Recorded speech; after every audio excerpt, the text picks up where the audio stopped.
I'm Walmoore. I'm a fourth generation dairy farmer in Chester County, Pennsylvania. My great-grandfather started in 1909 at our home farm, as we call it.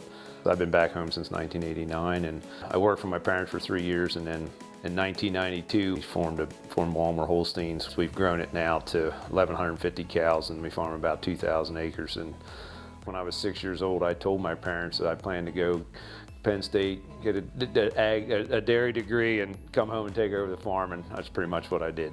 My dad, he was always involved in other organizations because he felt like, for two reasons. One, he wanted to give back to the other organizations to help the greater good. And then the other thing that was is he learned so much by being on those boards. I think he brought a lot of knowledge back, and that really helped propel him to stay current and maybe a little bit on the cutting edge. And I've done that. I've served on a lot of boards, continue to, and for the same reasons. I enjoy giving back. We've been so blessed and thankful to have such a great place to farm and community to do it in. But I've also learned a wealth of knowledge from those organizations and other farmers that I've rubbed elbows with.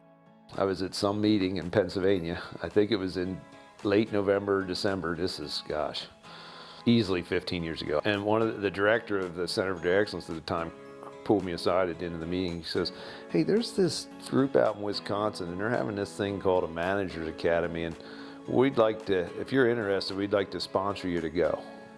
It was in San Diego, or Sacramento. And I was like, well, in January, that sounds like a pretty good gig. So yeah, get out of Pennsylvania.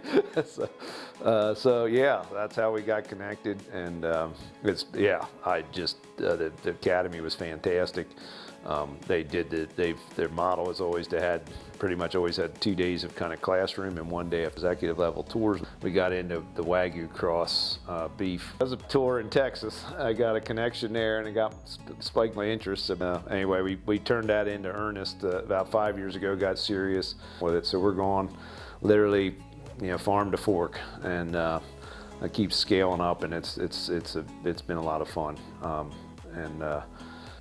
I always say if you go to a meeting and come back with 3 things to implement, you're doing well, and you can't usually do more than about 3. So, and one of the ones that always stands out to me is there was a pyramid they talked about, kind of as you think about a business in a pyramid, and they say, break it off into 80%, and then 10 to 15%, and then 5 to 10% as your very peak. And the 80% is your core business, and you should put 80% of your resources, whether that's labor, energy, finances, what have you, in that core business, and keep it humming.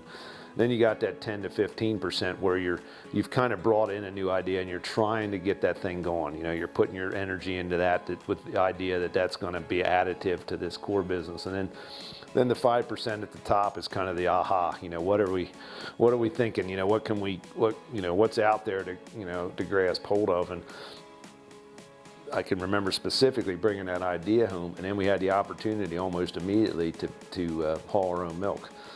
And we're like, well, should we do that? And our milk hauler that I shared with a neighbor up the road was the same guy, and he gave his 90 days notice. And I talked to the neighbor, and I said, "What, you want to get in the trucking business?" so long story short, we did. And that, to me, that's a perfect example. At the time, that was like this aha, and now it's just part of our core business. There's always an opportunity to be better manager, better coach, better leader. And I feel for myself, it's important to